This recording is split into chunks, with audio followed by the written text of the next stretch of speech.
Alright, working on this 2017 Nissan Rogue. Going to be replacing the front and rear brake pads here today. So let's just go ahead and get started. I'll show you the brake pads I got here.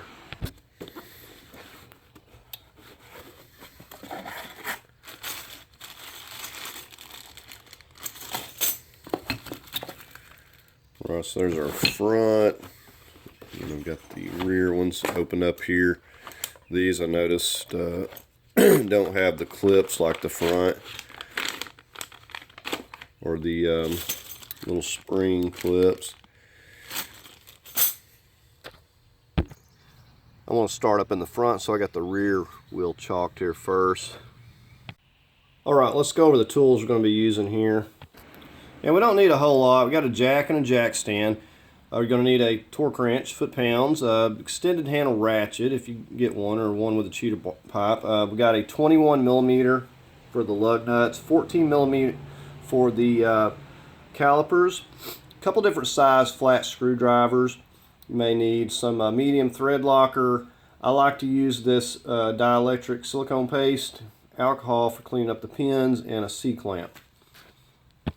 Now, if you have to remove any fluid, if it's been overfilled, you may have to take a syringe and remove some and put it into a container.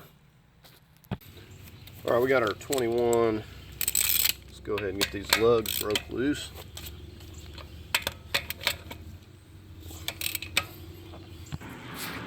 All right, here's where I'm lifting it at. It's along that part of the frame right there. Get us a jack stand up here.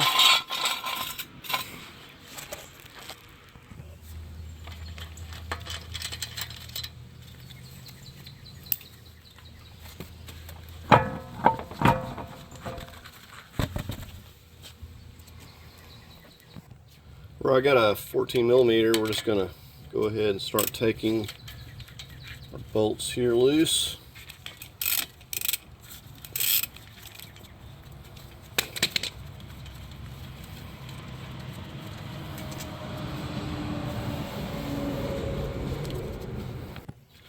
Now, if you're having trouble getting this off of here, you can pry in here with a screwdriver and take some tension off. I'm just going to set this up here. And the best thing to do when taking these off is just keep up with your old hardware here, so you know how those clips go back on. It's really not going to make sense until you do it yourself. And like I said, there's a lot of cars that don't even have these, so if these got messed up, I'm sure it's not the end of the world. And also, if your new ones don't come with the hardware, you could probably just clean these up and reuse them. See, this is supposed to be up here. And that's just, so it won't really make sense till you put one together yourself. Well, let's take a look at these. So, not real bad. Looks like we got maybe 1/8 of an inch left there, but it's definitely time to change them. Now, also take note of where your old little squeaker tab is. That's where you want to put those back. Basically, where they got it here, where the forward motion is, that's the way you want it pushing on that. You don't want it, you know, down like this. So that's just kind of the rule of thumb. Alright, so like I said, this piece right here just goes into that. So once you do one, it'll make sense, and you don't have to worry about tucking that under there just yet. What we want to do is push it up over this tab right here. See that one?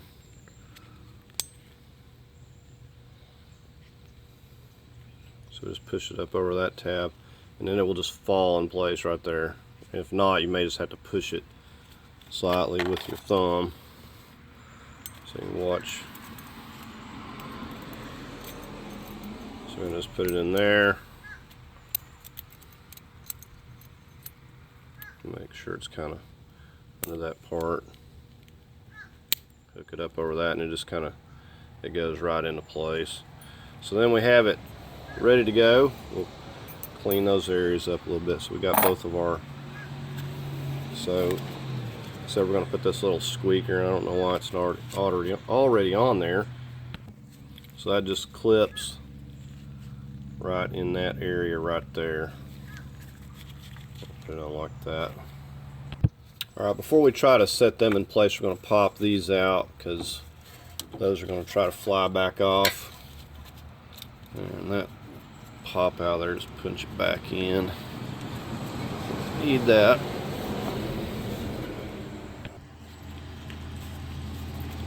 This is the stuff I like to use.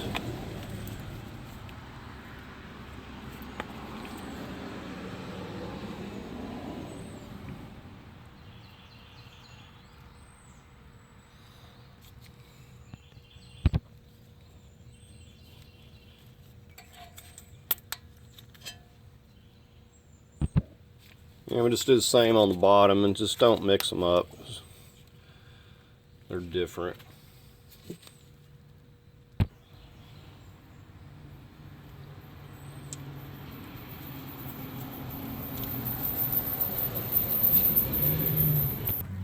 Before we push this back in, I like to clean this up really good. And I'll take some of this. This actually helps condition the rubber, and just to kind of keep this from dry rotting, and just go around it. Alright, so we got the C clamp on here. Before we push this back, we're going to go up here and check the reservoir.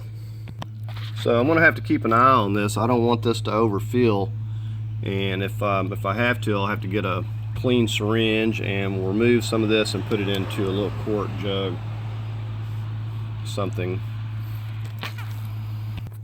So I'll just go ahead and push this back, and I'm just going to keep an eye on the reservoir. I'm just watching it. Don't want it overfilling. And as I'm doing each side, I also will, after I get it put together, I'll pump the brake back up. Alright, well, I push the boot out. I'm going to push that back in. Alright, so sometimes it gets just trapped air, and I kind of have to lift up on it with a little screwdriver to push that trapped air out. If not, it's going to just get hung in between the pad, and then it'll tear a good sized hole in it. So there, we got it back down flat again. And you can see the reservoir is fine. Alright, we'll just press our new hardware on here. Just like that. These will set on here evenly. If you see this little tab right here, if you don't get this on the other side of this little ledge, it won't go on there.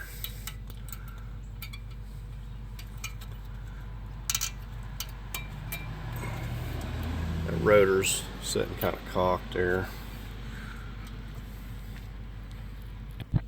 So this is going to push this little, going to catch, this little wire is going to catch.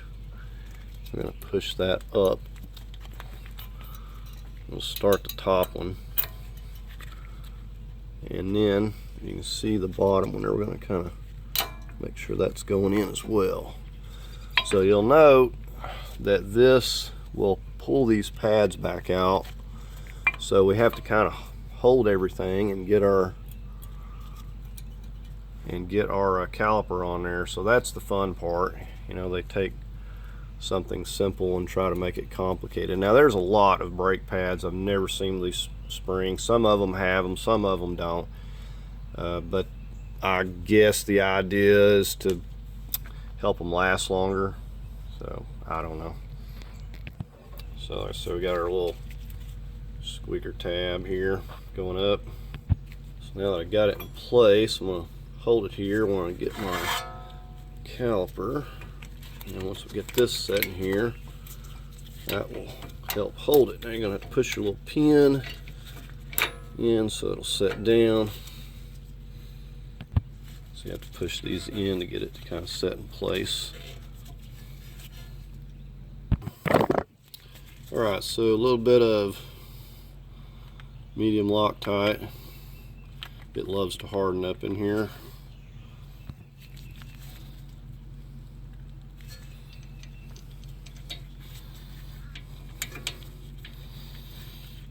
This little flat piece just keeps that from turning as you tighten it up.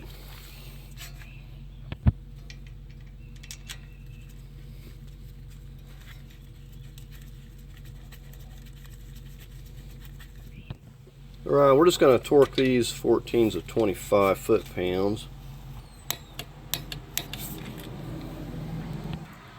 Then we'll get our upper one.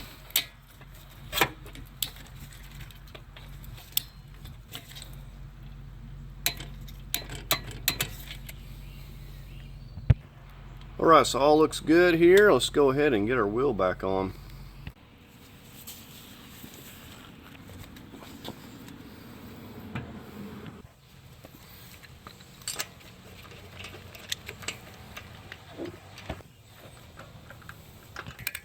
Snug them up a little bit. Put the star pattern, then we'll lower it and get them torqued.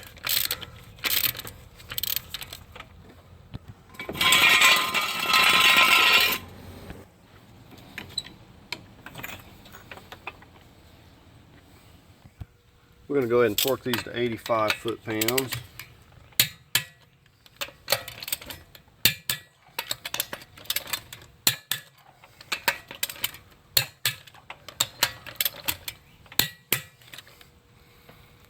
Now, the other reason we want to pump this up, you know, not only before you unchalk it, but we want to make sure that we pump that fluid back down, and that will of course lower the reservoir some so we can move on to the next wheel. Now also, when you're pumping this initially, you don't want to just be pushing it all the way to the floor, because you can damage your master cylinder. So you just want to kind of, you know, about halfway till you get a good firm pedal. There we go. All right, we got the front tire chalked here now. We got the lugs broke loose. So I'm going to show you where I'm lifting, right under where that coil spring is there. So this solid piece right here.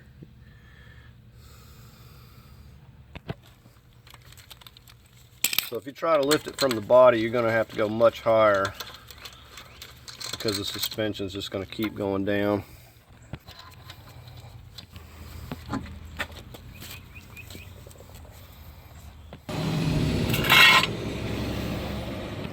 Now these are very tight. I'm using my extended ratchet. They're much tighter than they should be. This hose is kind of in the way, but we can push it over enough to get it broke loose. If you don't, you try to break this loose with a wrench, you're going to round the nut off. So yeah, it takes a lot of force, but I've got it loose. I'm going to get on this lower one.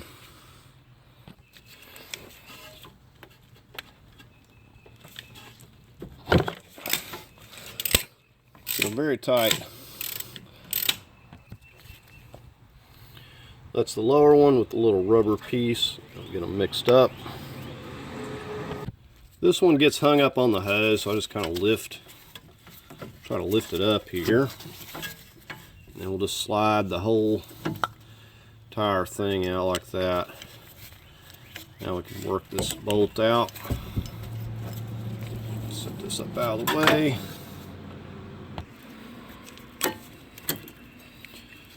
And you can see the condition. These are probably the originals.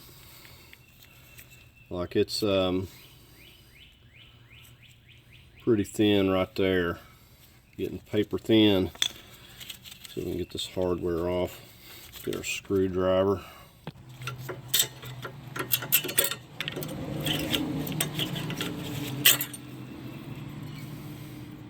So I'm going to take you a little wire brush, clean these areas out a little bit, no big deal.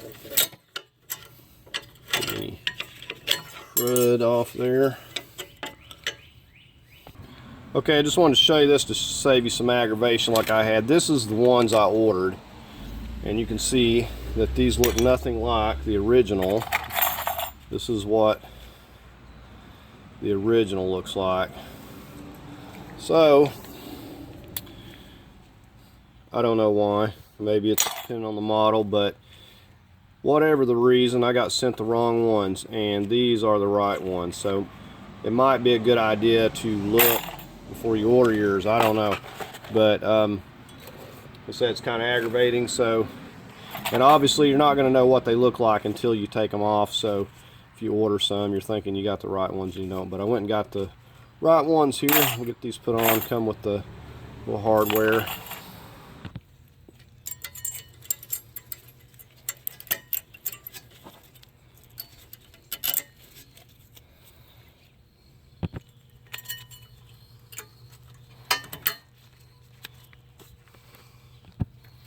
So it really doesn't get much easier than these back ones here.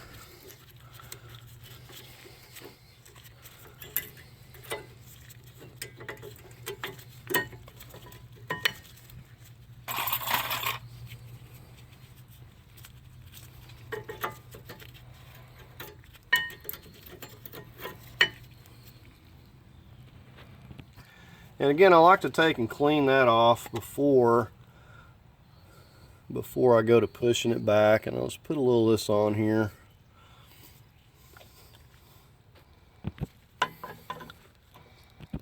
And again, we're going to keep an eye on our reservoir, so as we're pushing this. And as you can see, we're getting up to the max, but everything looks good. It's not trying to overflow. And we're going to grease up.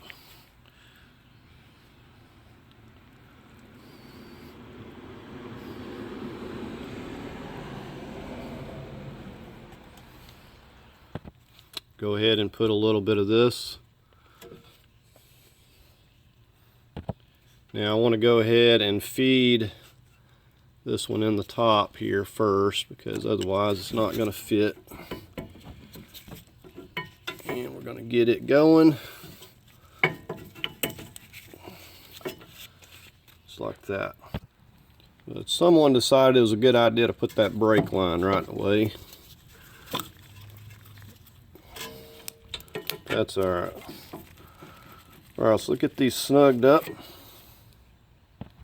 Alright, we're going to torque these to 25 foot-pounds. Get on the lower one.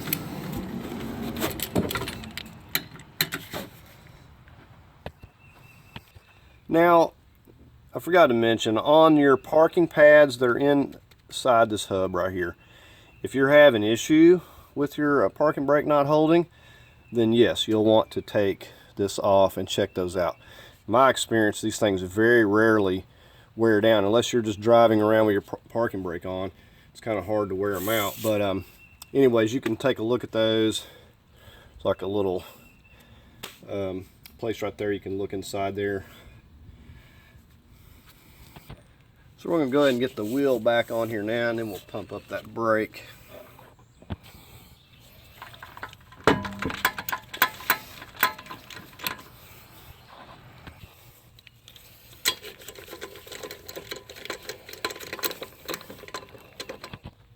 Now we'll just go ahead and snug these up in a star pattern before we lower it down. Just snug them up a little bit.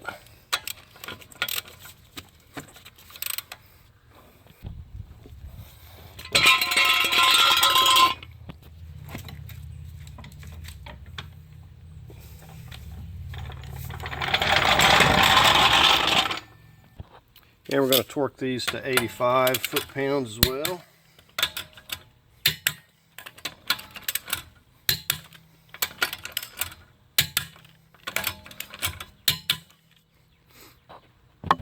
Okay, so again, we're going to come in here before we take our chocks off.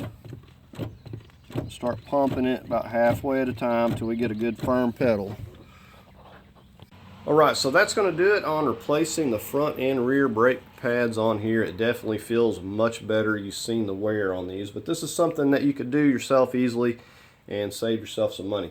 So, hope you enjoyed the video. Please like, share, and subscribe, and I thank you for watching.